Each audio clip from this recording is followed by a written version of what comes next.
And welcome to this week's episode of Pondos Playground. And Stephen, I had a question for you, just because I just watched this morning. So I was curious whether or not you've at least peered into the Oatstudios on Netflix. No, like I got your message this morning and I was like, huh? What is that?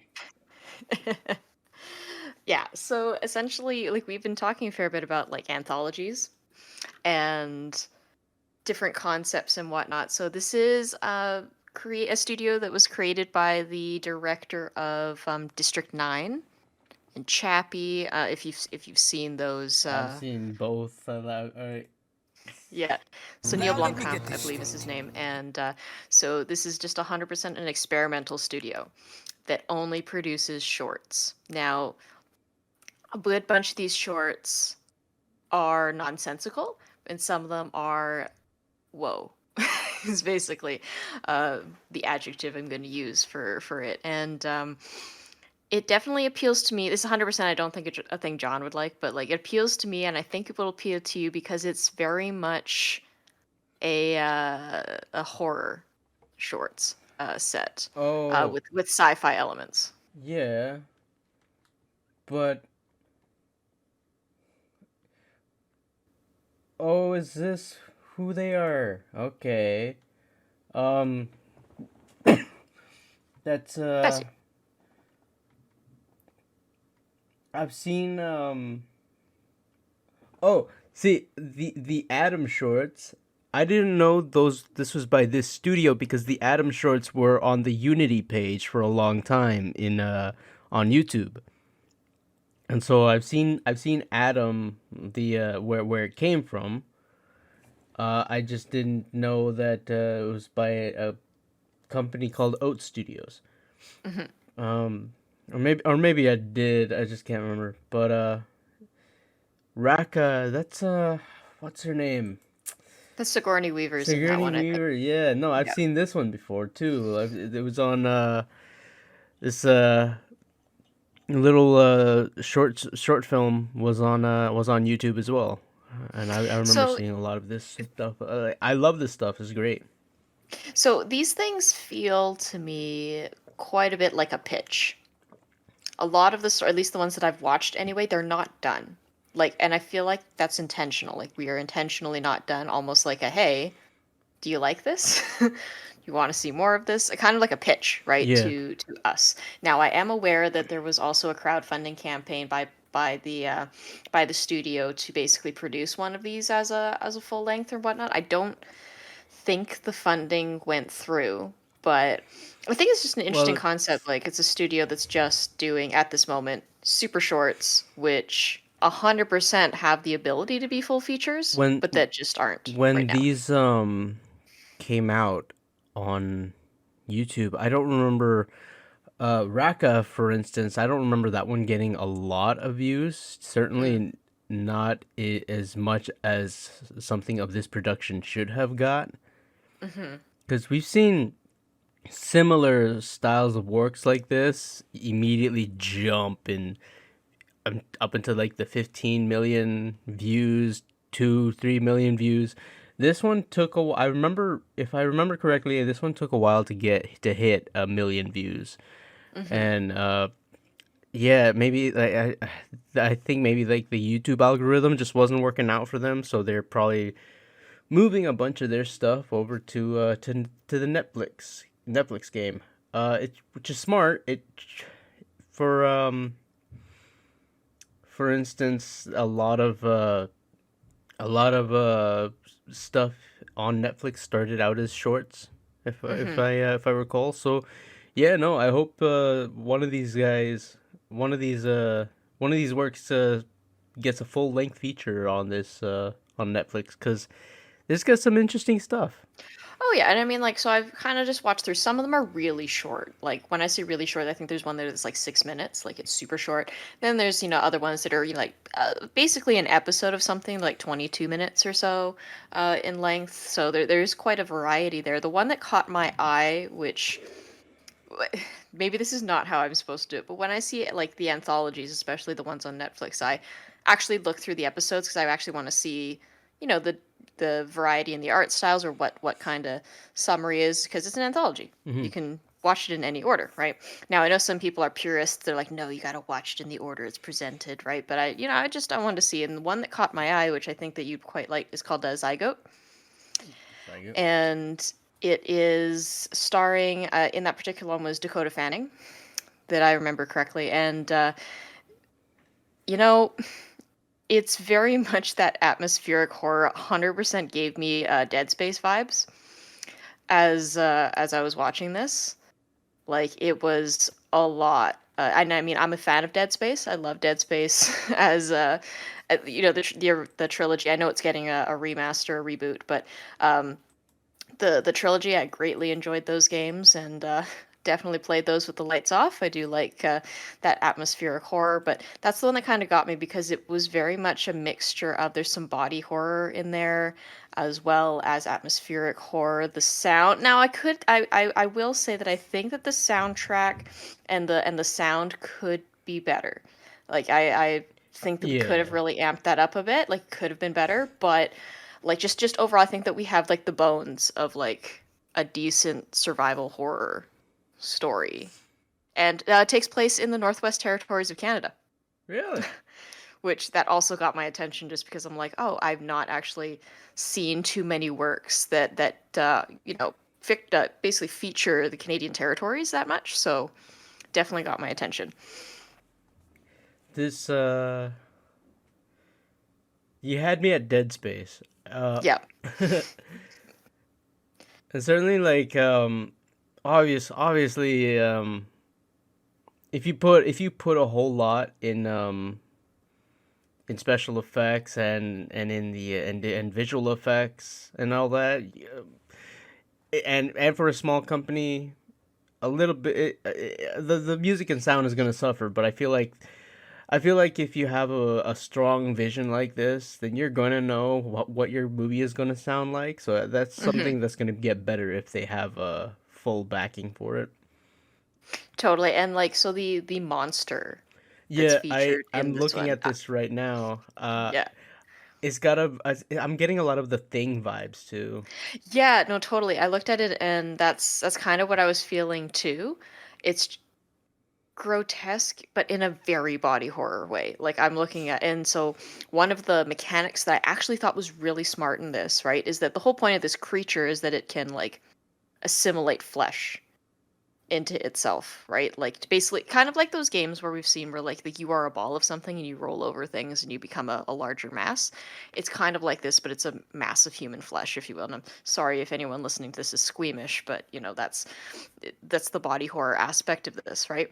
And one of the just one mechanic that I thought was really interesting was that you can't actually hide from this monster simply because it's a building or a series of buildings, these compounds that are locked via biometrics. And this creature Yeah, has just it's like I'm started, looking at it. It's a yeah. massive all these different hands and Yeah, like so like, body parts and everything like that. so it's So it's kind of like this thing where assimilated, like, like if it's assimilated multiple people, it's got access to the entire compound basically. and it might not be fast because I mean, like, you gotta, I don't know, go It's a go big through bulking, each, hulking mass. right, you gotta go through each appendage, but the thing is, like, I believe, if I'm remembering correctly, there are 100 people in this compound, and it's already assimilated 98 of them. So Well, 99 realistically, now. no, no, yeah, yeah. I'm watching a little bit of it right now. Oh, okay, yeah, yeah, yeah. Uh it's pretty good. I you know what? I've seen like stills of this monster creature in on when I was perusing through Tumblr. I'd always wondered what it was from because Mm. Bastard didn't tag the film. And like please if you're gonna show an interesting gif of something from somewhere, please at least just tag it.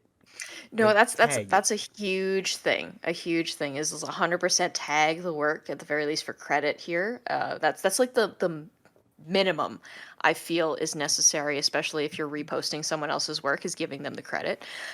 Where is this from? That's Amen. I know that that's a Amen. big conversation right now with unfortunately with Disney and the new Hawkeye series that came out. 100%. I'm agreeing with yeah, we need to be at the very least, the minimum is crediting the artwork, crediting the artist. That's just Absolutely. that's the least that you can do. Compensation is a separate topic, but at the very least, we're giving credit for Absolutely. sure.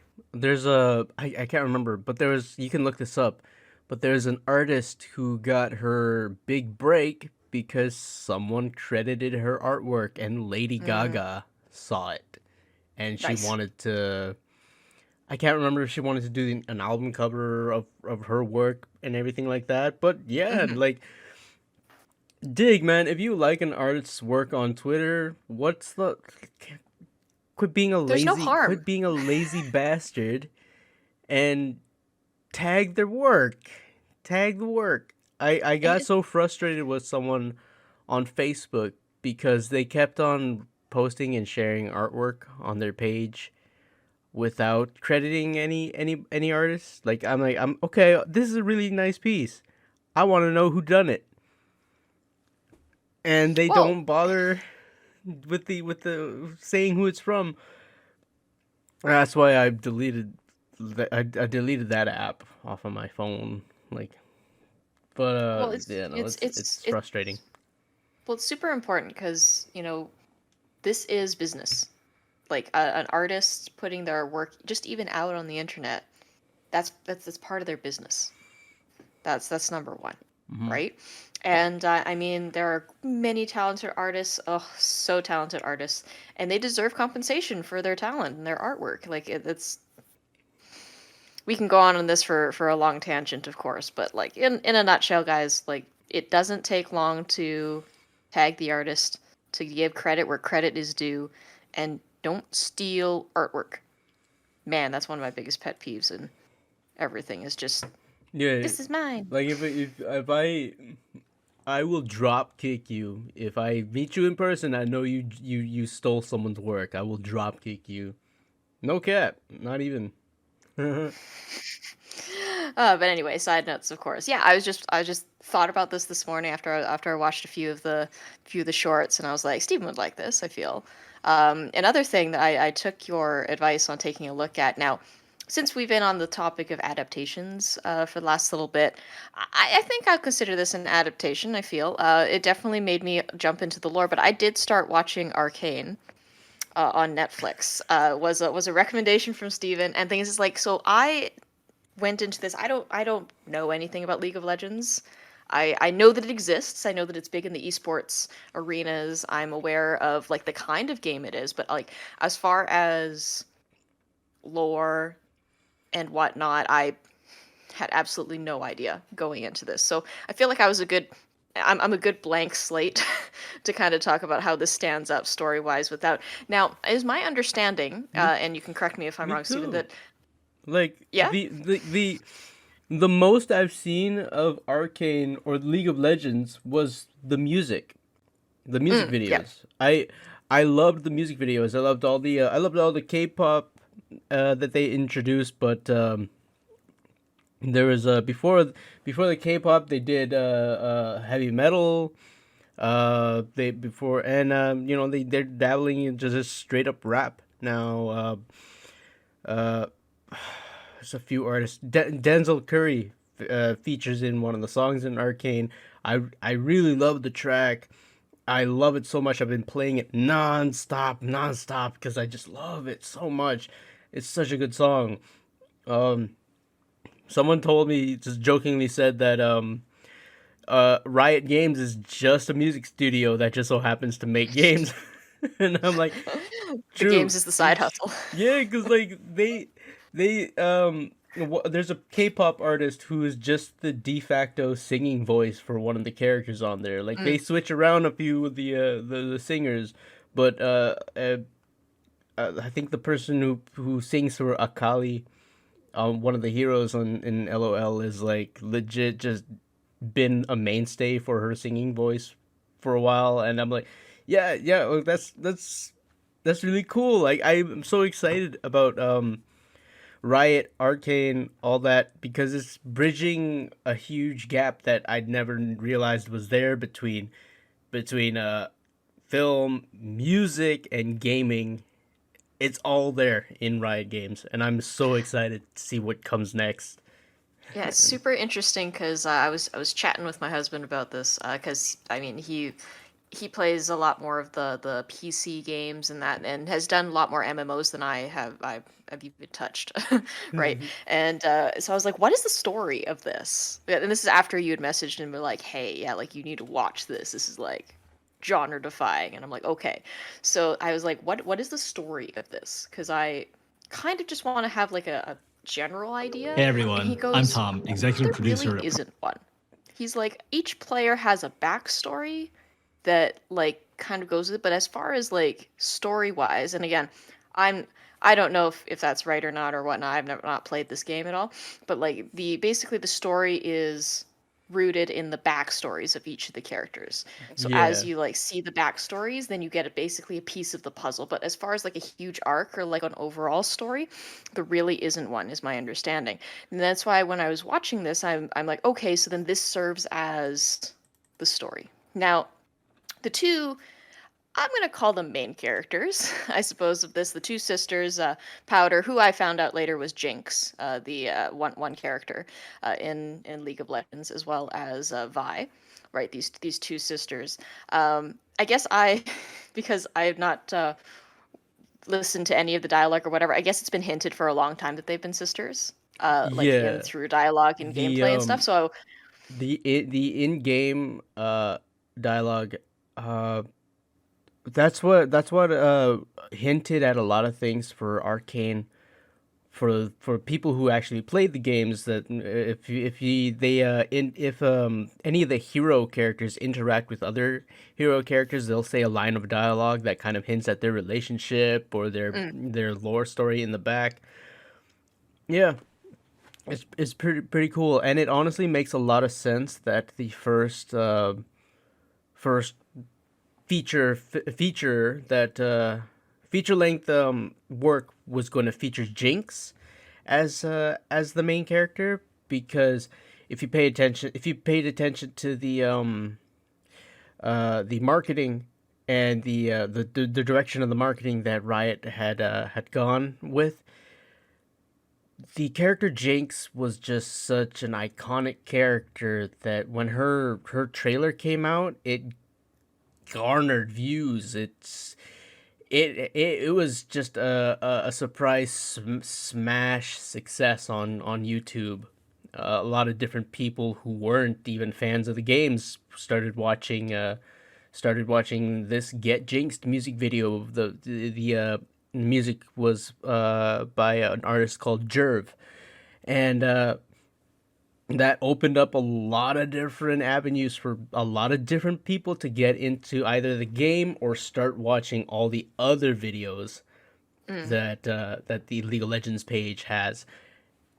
I know this. I know this because I was one of those people. I saw the Get Jinxed video a long ass time ago, and then that led to me starting to watch a bunch of other LOL videos, and I was just like, what world is this? Where is this? And then to my surprise, League of Legends had been around for quite a while up to when I first saw the Jinx video. But yeah, no, there's a lot of there was already a lot of interesting history that was already alluded to in the game between V, Jinx, Echo, and so I think it's really cool that they just built on the narrative just from that because like obviously if you're writing a game like this and you want to have intrigue with your hero characters, you want to build a connection just in general with hero characters, especially on a game like League of Legends. People will main different characters just because of how intriguing they are or how they look or how they play. Doesn't really matter. It's just it's a different kind of building blocks when it comes to writing a narrative. No, totally fair. I shoot me, I'm sure. Haven't actually seen any of these music videos, so I'm gonna go and take a look at this after we're finished this. Because you're making so many references to it that I feel like I need to catch up a little bit to to But you understand. like that's good. Like you started watching Arcane, so Yeah. this is for the people that only watch like shows. You know, maybe they're not Mm, really into watching all the gaming videos on YouTube. mm. But now there's a legitimate show that Riot produced for us so beautifully and so well. And now I'm seeing this everywhere. I'm seeing a bunch of the reactioners who are completely fresh of the League of Legends thing. Now they're going and reacting to the a bunch of the other stuff that Riot has, and I'm like, huh, Now okay. we've in the past been like super critical. This is nothing we've hidden. We're being super critical on like video game adaptation things, um, just in general. Again, maybe this is a strength because like I said, don't have a lot of knowledge of the actual video game that it's from. But this seems really good. If I'm looking at the visuals in Arcane, like I am seeing a nice mixture of art styles, hand drawn to CGI. Like it's a nice mix, and that's something I haven't seen too much lately. Is it's either one or the other. We either see the whole hand drawn or we just see full CGI. But there's a mix in this that I personally looked at right away and was like, this is beautiful. This That's looks really nice. I'm so happy you pointed that out because that's one of that's one of the reasons why we I can't remember what the work I was going to Mhm. reference here, but a lot of people said to themselves, "Oh wow, the concept art to this film looks so cool. Why does the actual like 3D animation look so dead?" And I'm like, and that's been a huge problem that a lot of bigger studios like friggin' Disney, Pixar, uh, a lot of those big companies have had a huge Mhm. problem with bridging the gap between the concept piece, translating it to their 3D pieces. It just sometimes it a lot of the times it just doesn't hasn't worked as well. Berserk has that he has that problem. A lot of people were turned off by Knights of Sidonia because of that problem. The Mm. illustrations to Knights of Sidonia are fantastic, but unfortunately, a lot of people are turned off by the 3D animation aspect of it Mhm. to really just get into the work. Arcane bridged that gap, built its own bridge, man, built several different highways and an infrastructure that is unshakable because Arcane looks gorgeous. And you're 3 episodes in, right? How I'm only many? 3 in, right? So, I'm planning on because I took a look at what we had left, and I'm planning on basically trying to finish it this week, in time for next week. So, because it is really good, and like I totally could just binge this all at once. I'm watching it with my husband, so we're going a little slower, but attempting Oh to my god. respect the let's watch it at the same time thing, but I don't I am know. I episode 3 that was so did you finish episode 3? No, I'm on it, so You're I'm gonna on it. start So you're gonna episode 3. So the last thing that happened is so we basically I'm aware of the heist gone wrong. I'm also aware of who they stole from and then the subsequent trial that and whatnot that happened from that. Seeing and this is where I learned the backstory a little bit of like so Caitlyn is like Vi's enforcer partner and she's really good friends with Jace and so I'm seeing the intertwined connections between the characters and try so I can and understand. not spoil yourself I too know, yeah, I'm much when trying. cause with all the other League of Legends stuff because I know it's readily accessible Yeah. now. But try and not because if you're going in fresh as like I am, Mhm. you're gonna watch the series and then you're gonna get intrigued and then you're gonna think to yourself, "Oh, that's how they're connected." That aha moment. There's a lot of Yeah. the aha moments in Arcane, and you're gonna. It's just such a ride, and you're gonna love it. Um, Okay, yeah, totally. I episode 3. Oh my god. I Is this where it starts getting real? oh man, like Arcane gets real so many times in its run. What do you think of Councilwoman Medarda? I think she feeds. I think she's around. Yeah, so she's the one that's kind of like, oh, that's a toy. Oh, it'll be fine. Give it to him then. Kind of. So my understanding, based on like things, is that she comes from this very prestigious family, but for one reason or another, is seen as like the lowest on the totem pole of this prestigious family. That's what it seems at this point in time, where it definitely feels like she has something to prove. But we don't know why she has anything to prove on it, because people have made the comment, other councilmen and like around the room are just be like, oh, but she's like Madara, like it's fine, right? And she's like, oh yeah, but she's one in Piltover. Like for whatever reason, that's like a distinction. I don't know why yet because it hasn't explicitly been mentioned, but I think that's an interesting dynamic. Is kind of falls into like the fallen angel trope that we see sometimes, where it's like, some prestige up here and we're looking for redemption to get back up to There this point. is so many Um, layers to Medarda, and I can't wait for yeah, you to unpack that. I also love that's her fair. design so much. I love her design. Love it so much. And I'm not gonna lie, some of my accounts have turned into Medarda Stan accounts because I just love her so much. A lot of different layers That's with totally that fair. character. It's not even just because like she's got she's got badass energy without lifting a finger. She seems at this point in time very chaotic neutral. uh like just what I've seen at her right now. And I love characters like that because I don't think she's a hero. She doesn't seem like that's in her interest, and she doesn't seem like she's an outright villain, because it also just doesn't seem like that's her interest either. Like is she at this point in time, again, this is only like one episode of seeing her in, but she seems very self-serving. 100%. She doesn't have a problem with a little bit of subtle humiliation with her. I don't call them subjects, but colleagues. I don't know, people around her. Right? Is just, she'll just make a point of just being like, yeah, just do that. He won't know the difference. Kind of feel to her. So I'm intrigued because, like I said, I like those morally gray neutral characters. That seems like what she is. It's funny, like she does come across very stringent, but like the first scene, she's pulling a practical joke on her other Yeah.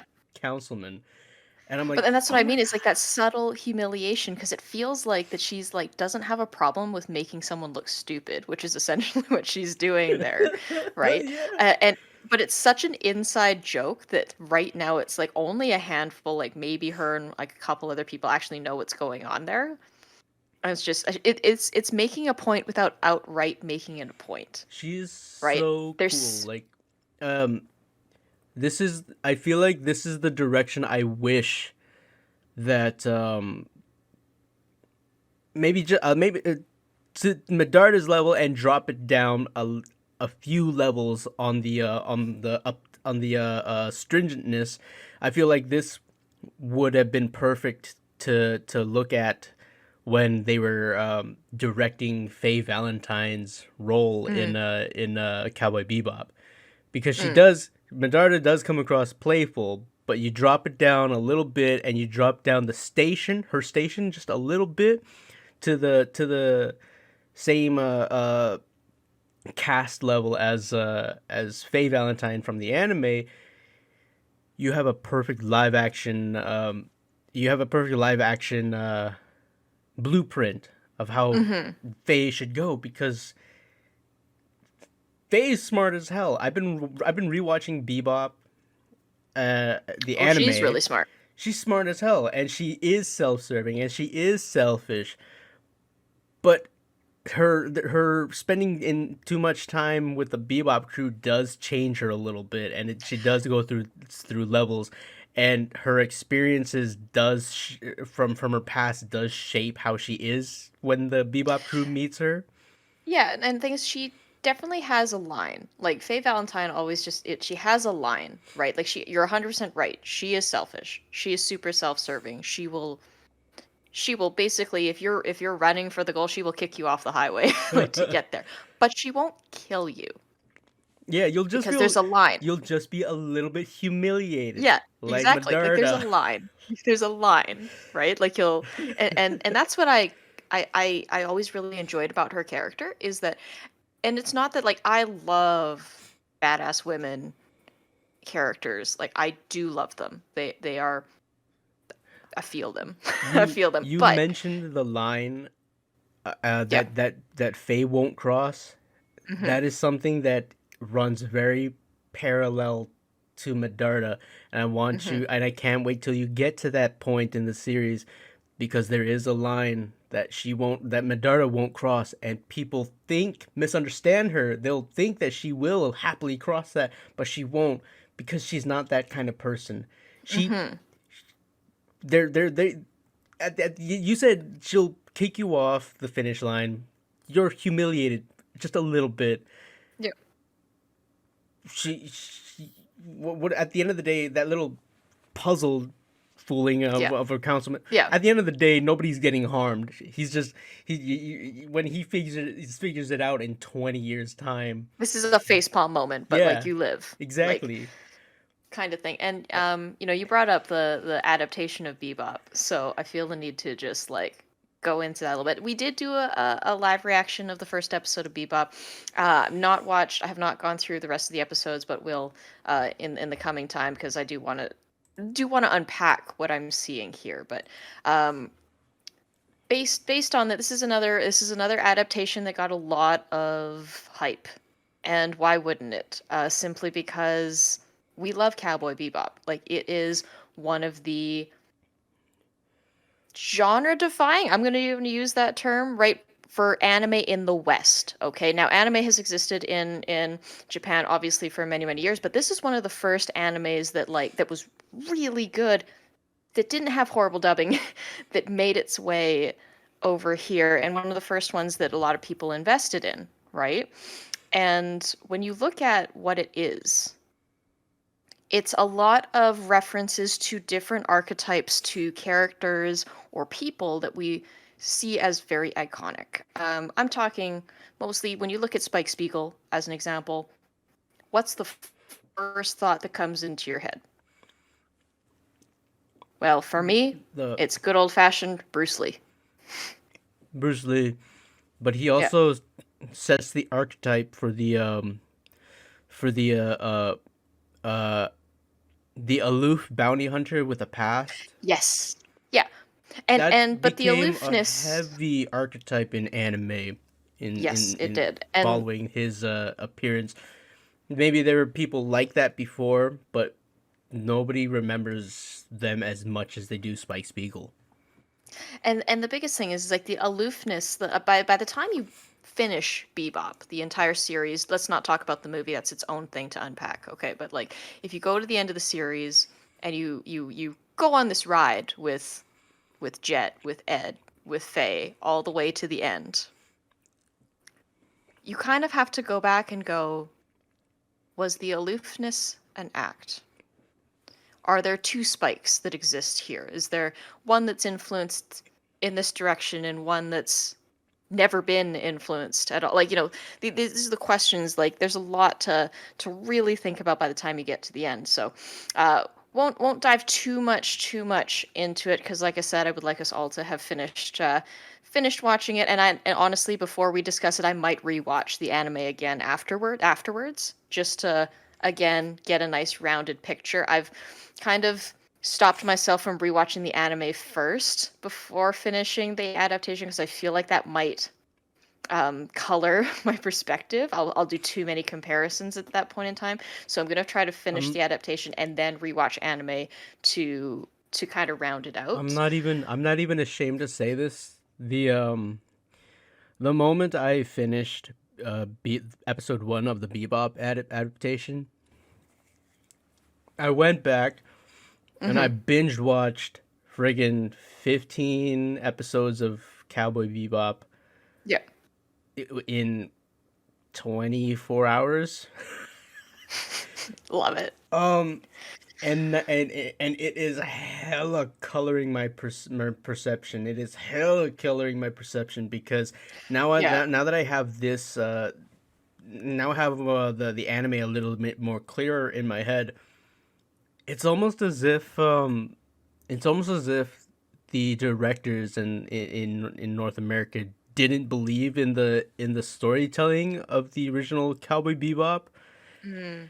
and it's kind of pissing me off like So mighty hard. yes, that's fair. So I'm not gonna do what you did, and I'm gonna finish the adaptation first, and then I'm gonna binge rewatch original Bebop because, like I said, I don't I want to try and I want to give it a legitimate chance. For Okay, I've been extremely critical of a lot of adaptations, especially when it comes to works that I really like. So I'm trying to give it its full chance. As I mentioned in the reaction videos, like you asked me about Faye, I'm like I'm gonna leave it a little bit until I've got more there to really comment on what they're trying to do. Okay, and then give it my analysis on whatnot. Because the thing is with adaptations is that one of two things is usually going to happen for these, and you can give me your 2 cents if you like, Stephen. One is that you usually have a huge shift on some character traits in the core characters, so that like you they're going to do things that one would say maybe are a little out of character. Okay, or the second thing will happen, which is we introduce an original character into the adaptation, and that becomes like almost like the proxy for the audience to learn the world, right? Again, one of these two things usually happens in adaptations.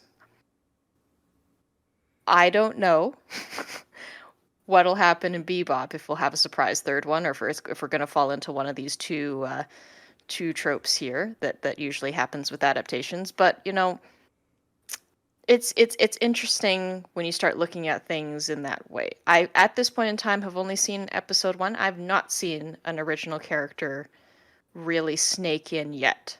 Okay, so I might be a little disappointed on the character front if we don't have that little point in here. But now that you're telling me that the storytelling is a little off, I don't know. I don't know. I'm trying to keep myself really open minded with it, but I feel like most adaptations will fall into these two camps, and I don't know what'll happen with Bebop, but we'll it's see.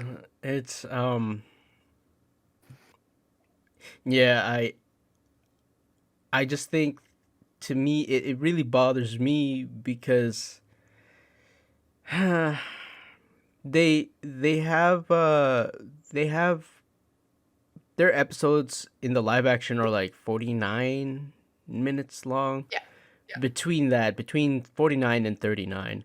I don't know why the episode length is so varied.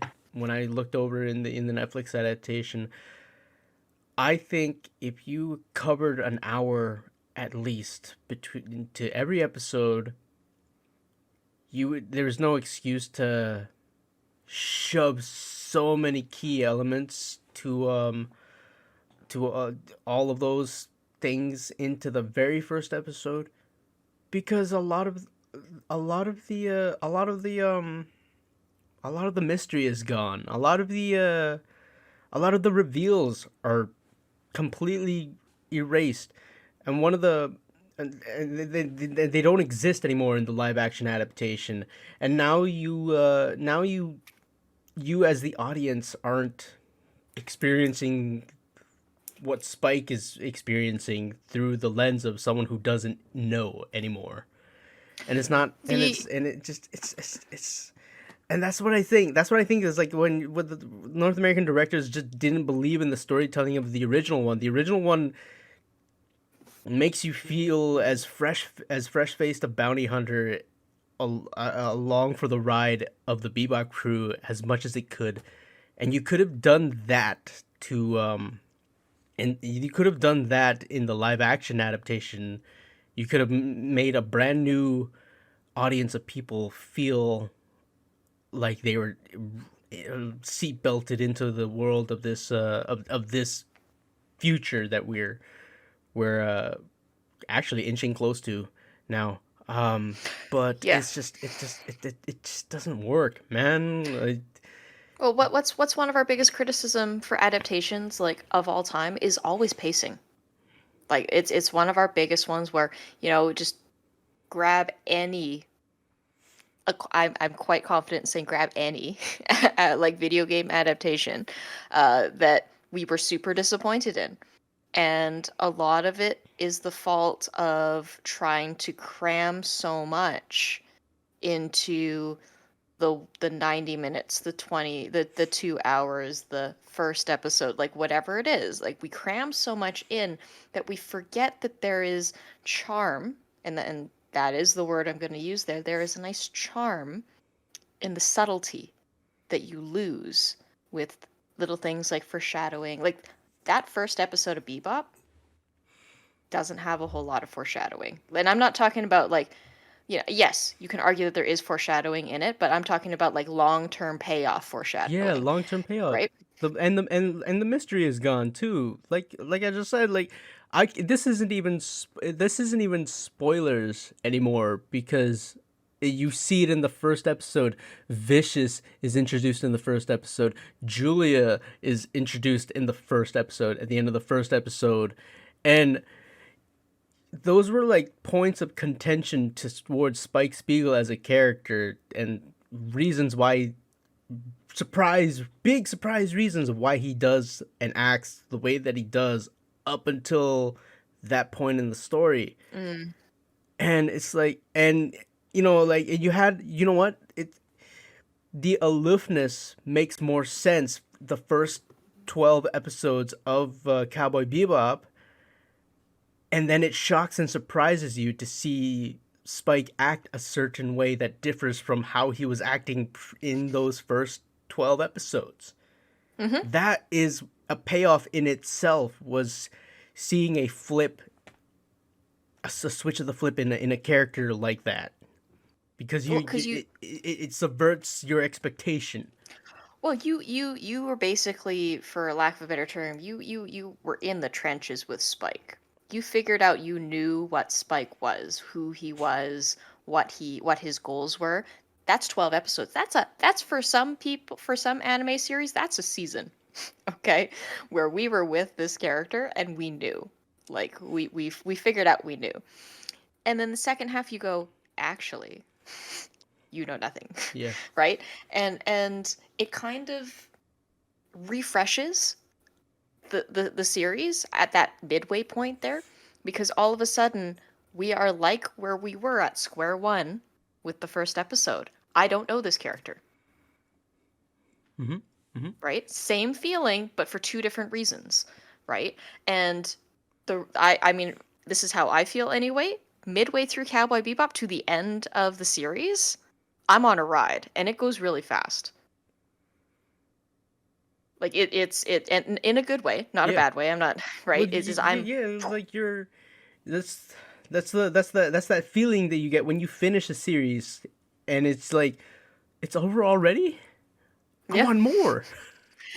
and So, and I don't know, I, man. I don't know what else they can do with 10 episodes in Netflix. Like the only thing they revealed so much already that I'll be really disappointed if they don't at least take the massive reveals and focus on a bit of the Mars conflict that is alluded to yeah. in Cowboy Hmm. Bebop.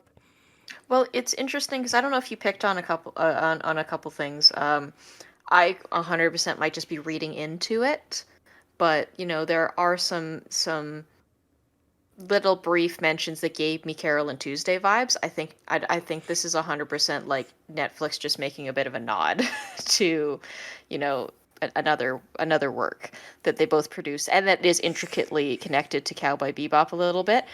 I'm just hoping that these things aren't here just for a hey, go watch this too, and they actually have some world building purpose into it. Again, only in first episode. I'll come back to that point in later episodes after having looked at it all. But just based on, again, might be a pure coincidence, but I feel like it's not, right? Based on that first character being named Carol, instantly made me think of right? I Plus you know talking. I think that's just coincidence. You think it's I coincidence. I I think this is intentional.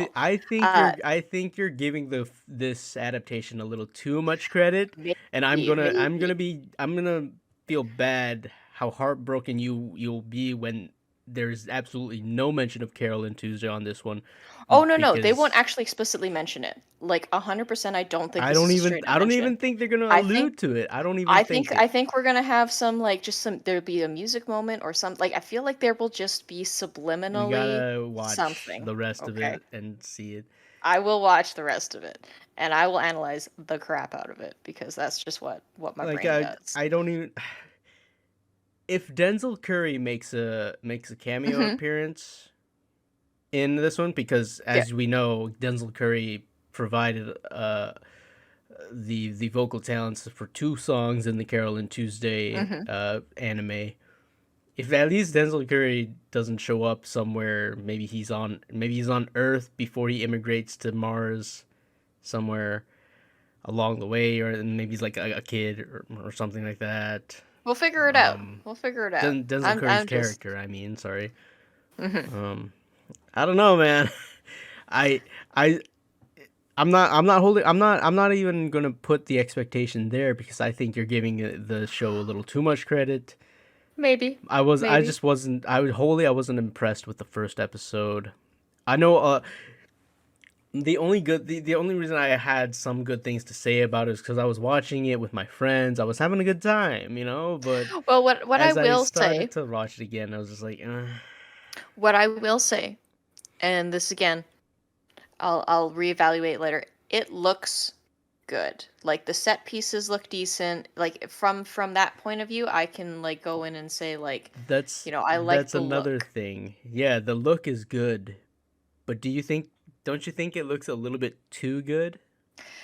Maybe. Again, I really want to give this a thorough unpacking when we've gotten a little bit further into it, but right now like I like it. Now, I'm hoping because I will just bring it up because this one movie bothers me to the point where like is I'm just going to briefly mention that I had the same problem, a similar problem, if we do end up having the same problem with Ghost in the Shell movie, because it looks really good, but everything else about it is bad.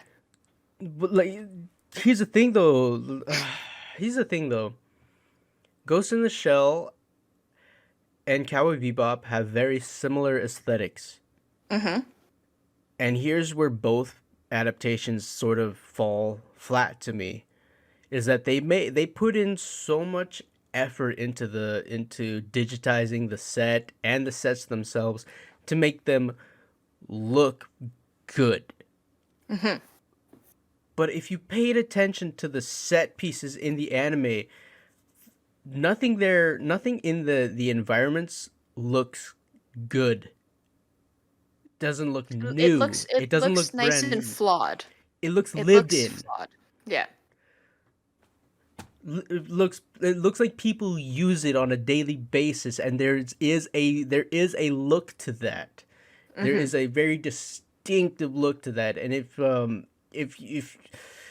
the Tijuana scene, now that I think about it, bothers me a lot, because you Mm-hmm. could have literally just gone to New Mexico, or you Mm-hmm. could have gone shot a scene in Guadalajara, and you probably would have gotten a similar looking set to the cow to match Cowboy Bebop's aesthetic, and you could have just put the actors there, done, and it would have had a more authentic look to it, because of its lived in look and experience to it.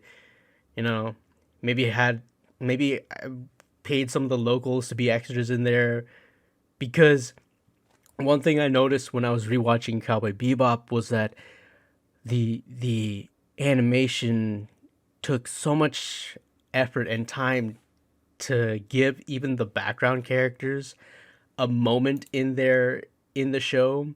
You know, they're doing like things that people do. Some of them are like fishing, a lot of them are like Mm-hmm. selling wares and going, Get down with my hombre.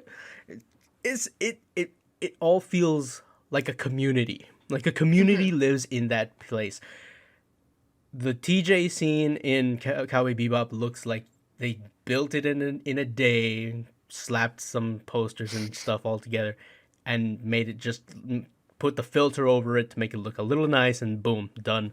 And it's like, I'm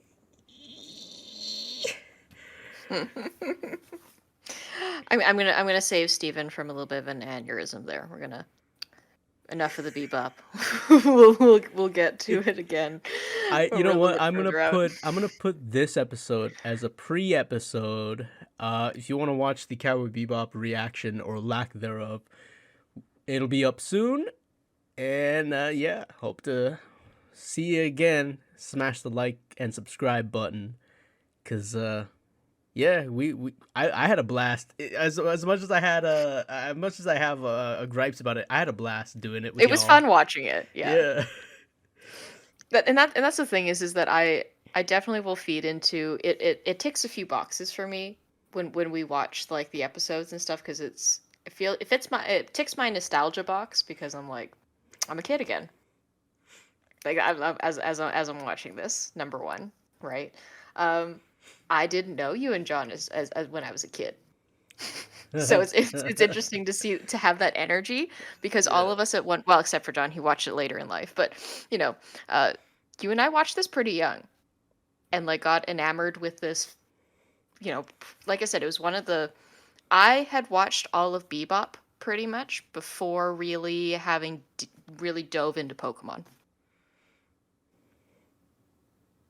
That's saying something. I say Okay.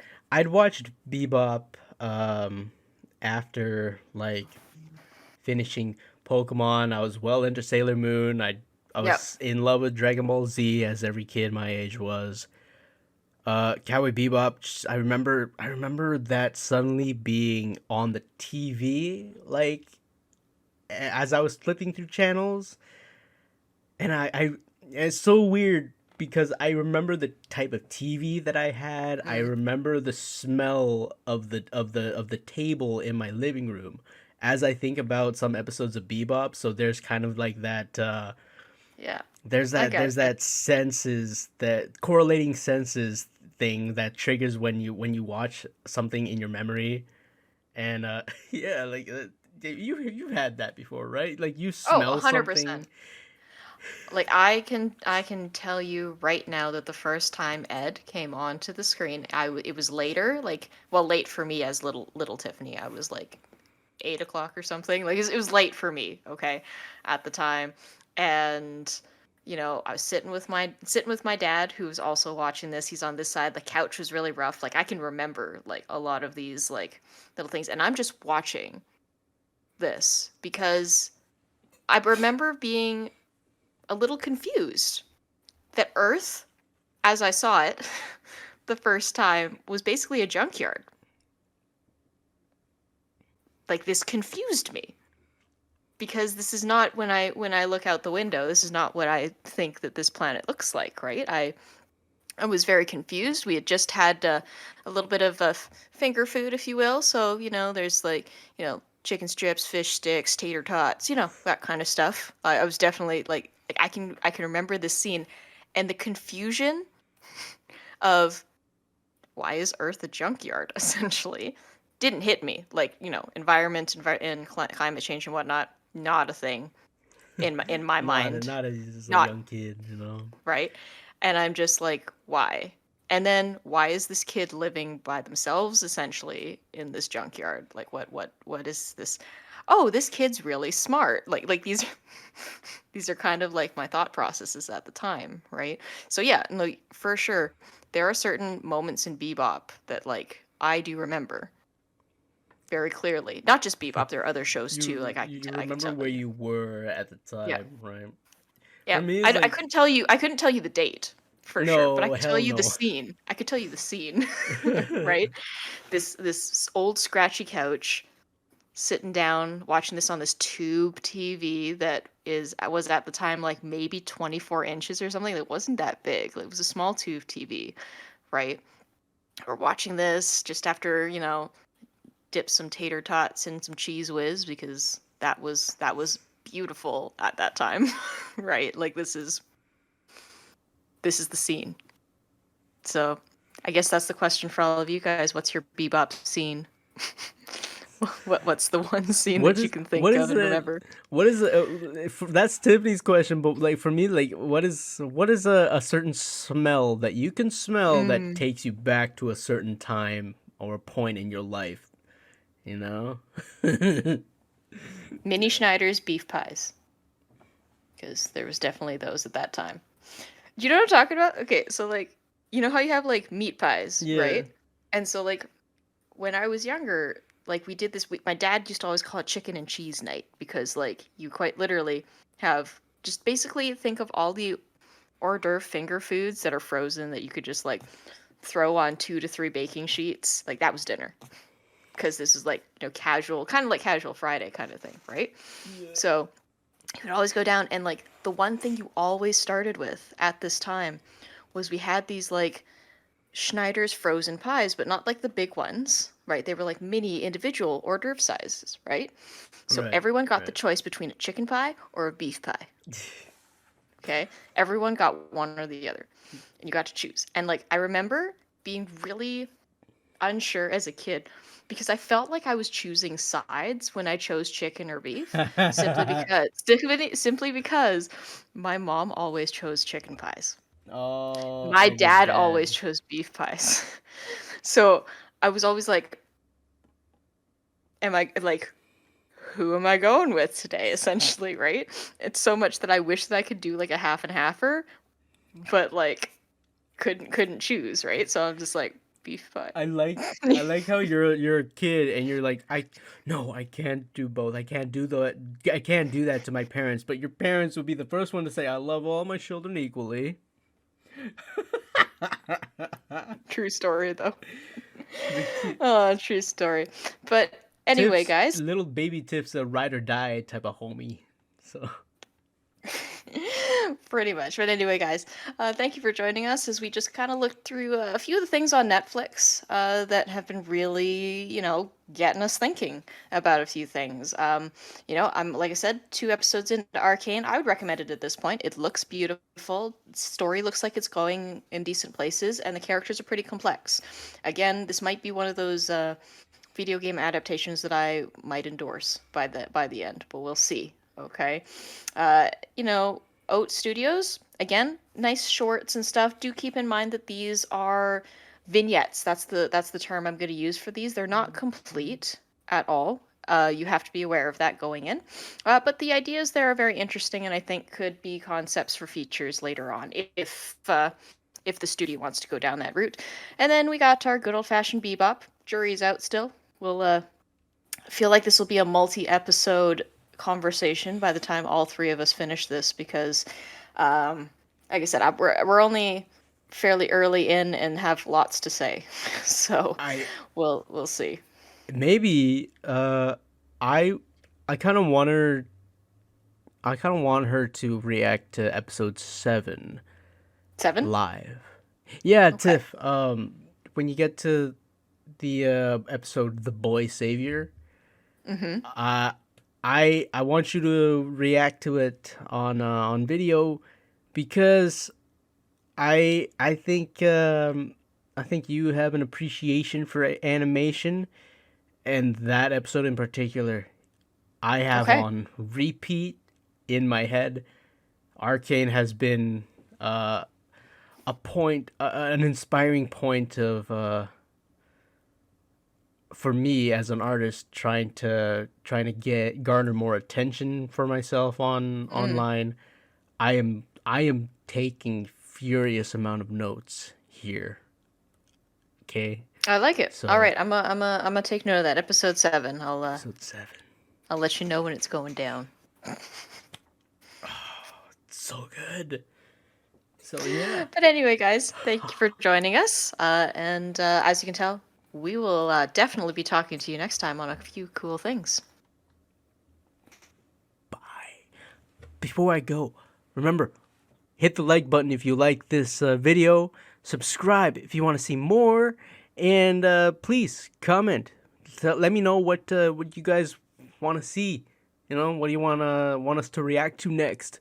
Cause I don't know, man. I'm getting into this. I'm learning how to edit and all that. Really getting down. Anyway, bye. Bye.